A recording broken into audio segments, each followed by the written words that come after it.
अब ये अरविंद गोस्वामी उनके गोद में बैठने वाले लोग हैं ना। भारत पूछता है, भारत पूछता है। तुम्हारा बाप बैठा है किसान यहाँ पे, तुम्हारे घर से यहाँ किसानों को खाना मिल रहा है। भारत पूछता है। बकवास करने वाले चैनल को टीआरपी का टेंशन। जितनी भी गोदी मीडिया है, इस गोदी मीडिया ने हिंदुस्तान की हकीकत को जनता के सामने से गायब कर दिया है। जबकि लोकतंत्र में 4 खंभे हैं लोकतंत्र के, न्यायपालिका, कार्यपालिका, विधायिका और पत्रकारिता। और उस पत्रकारिता की अहम भूमिका है कि समाज में जो घटना है उसे वो दिखाए, वो समाज का आईना है।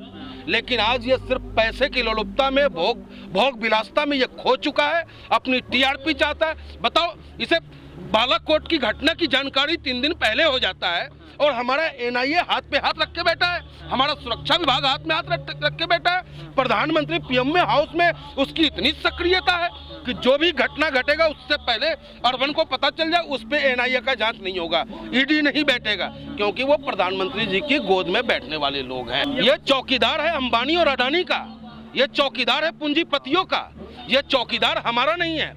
और ऐसा चौकीदार है कि हम किसानों को अपनी किसानी से हटाकर मजदूरी पे लगाना चाहता है और उसकी चौकीदारी डंडा पकड़ के वो करना चाहता है कि है मजदूर, आओ मेरे खेत में 2 वक्त काम करो ताकि 2 वक्त की रोटी तुझे नसीब हो सके। उसे हमारे बच्चे पढ़ते हुए अच्छे नहीं लगते, उसे हमारे बच्चे गाड़ियों में घूमते हुए अच्छे नहीं लगते। और उसे ये पता है, आपने देखा ना साहब, कि हमारा ही प्रधानमंत्री रात को अचानक आता है और कहता है, भाइयों बहनों, जो आपके पॉकेट में 500 और 1000 के नोट है वो कागज के टुकड़े हो गए। कीमत किसकी रह गई? अन्न की रह गई, किसान की रह गई। अगर किसान अन्न न उपजाया होता तो उस वक्त भी हम लोग भूखे मर जाते। लॉकडाउन में भी कीमत नोटों की नहीं थी, अन्न की थी। 3 उद्योगपतियों और सरकार ने मिलकर एक रचना रची कि भाई अगर अन्न इनके हाथों में होगा तो ये तो हमारे गुलाम हो ही नहीं सकते। तो इस अन्न पे कब्जा करो, जो मेन स्रोत है उस पे कब्जा कर लो ताकि ये हमारा गुलाम बन जाए। जब ये सरकार डरती है, पुलिस को आगे करती है। अच्छा। जब ये सरकार डरती है, एनआईए, सीबीआई, ईडी को आगे करती है। हाँ। ये गुंडा एक्ट लगा दे, देशद्रोह का मुकदमा लगा। अरे इससे ज्यादा ये हमारे साथ क्या कर सकता है? हाँ। जो हमें कभी खालिस्तानी कहता हो, कभी आतंकवादी कहता हो, कभी देशद्रोही कहता हो, इससे ज्यादा बुरा भी हमें कुछ कह सकता है? और लगा दे ये गुंडा एक्ट। अरे हमारे बाबा दादा ने अंग्रेजों से लड़ा। उस वक्त जब कांग्रेस की सरकार थी, इमरजेंसी लगी तो 2-2 साल जेल भी काटा। अच्छा। तो हम भी काट लेंगे अपने बच्चों के लिए, क्या दिक्कत है? अच्छा। लेकिन इस सरकार की हठ धर्मिता से हटा के रहेंगे। जो हमारी हक मांग है 3 काला कानून, उसे वापस कराने के बाद भी हम शांत बैठेंगे, चाहे ये अपनी जितनी ताकत लगा ले, कोई फर्क नहीं पड़ता है। ये सरकार 1 मैन सरकार है, या रंगा बिल्ला सरकार कह लो। दूसरे को अगर जोड़ना है तो रंगा बिल्ला को जोड़ लो आप। लेकिन फैसला पीएमओ ऑफिस से होता है। पीएमओ जिसे चाहेगा उसे राजा बना देगा, जिसे चाहेगा उसे कंगला बना देगा।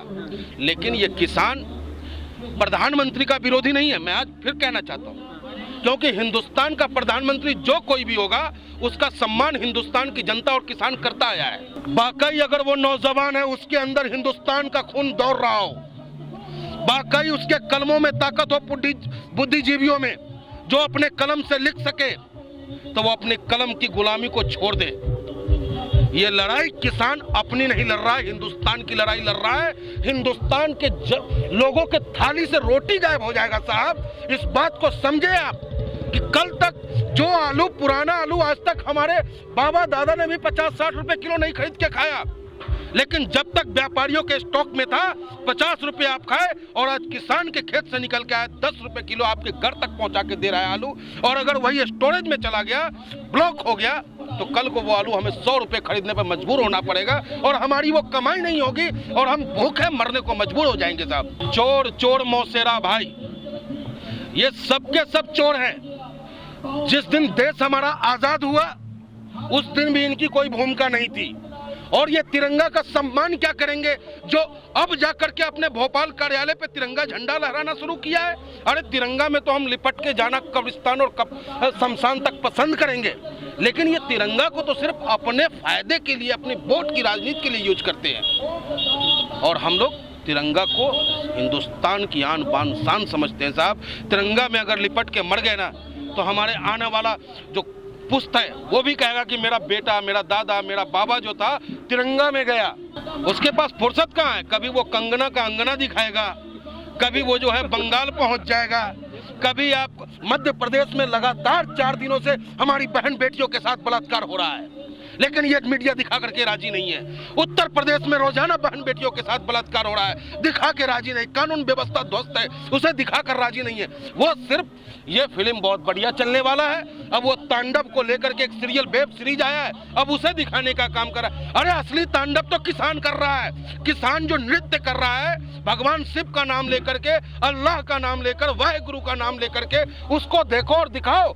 और हकीकत यही है, इसे दिखा दोगे तो हिंदुस्तान मजबूत हो जाएगा। ये इनका सब दिन से देखिए, चाणक्य ने कहा है कि जब किसी राजनीतिज्ञ को जनता के बीच जाने के लिए कोई रास्ता न रहे, क्योंकि उसकी कोई उपलब्धि नहीं होती है, तो वो धर्म का सहारा ले ले। और धर्म के नाम पर गीदड़ भी शेर बन जाता है। धर्म के नाम पर गीदड़ भी शेर बनता है। और ये बंटवारा करना चाहते हैं, लेकिन अब बहुत हो चुका साहब। भाइयों बहनों, कपड़े से पहचान लेता हूं मैं, ऐसा प्रधानमंत्री होगा जो हमारे हिंदुस्तान के नागरिक को कपड़े से पहचान देगा? आधार कार्ड की आवश्यकता ही नहीं है, वोटर आईडी कार्ड की आवश्यकता ही नहीं है। तो ये फिरका प्रस्ती ताकत अब हिंदुस्तान से खत्म हो जाएगा। ये किसान लड़ रहा है, यहाँ कोई जाति नहीं लड़ रहा है। उससे ज्यादा कहीं भगवान राम की पूजा मैं करता हूँ। मैं कहता हूँ कि मौसम दीन न दीन हिता तुम समान रघुवीर, अस विचारी रघुवंश मणि हरहु विषम भव पीड़। आज किसानों के ऊपर जो पीड़ा है, उस पीड़ा को हरो मेरे प्रभु। और हे मेरे भगवान राम, इस तुम्हारे नाम पर जो ये रावण जैसी राजनीति कर रहा है, इसे सद्बुद्धि दो। ऐसा इनका कोई प्रयास कारगर साबित नहीं होगा साहब। हाँ, FIR हुए हैं, लेकिन इनका प्रयास कारगर, ये प्रशासन का मैंने क्या कहा, कभी NIA, कभी ED, कभी पुलिस।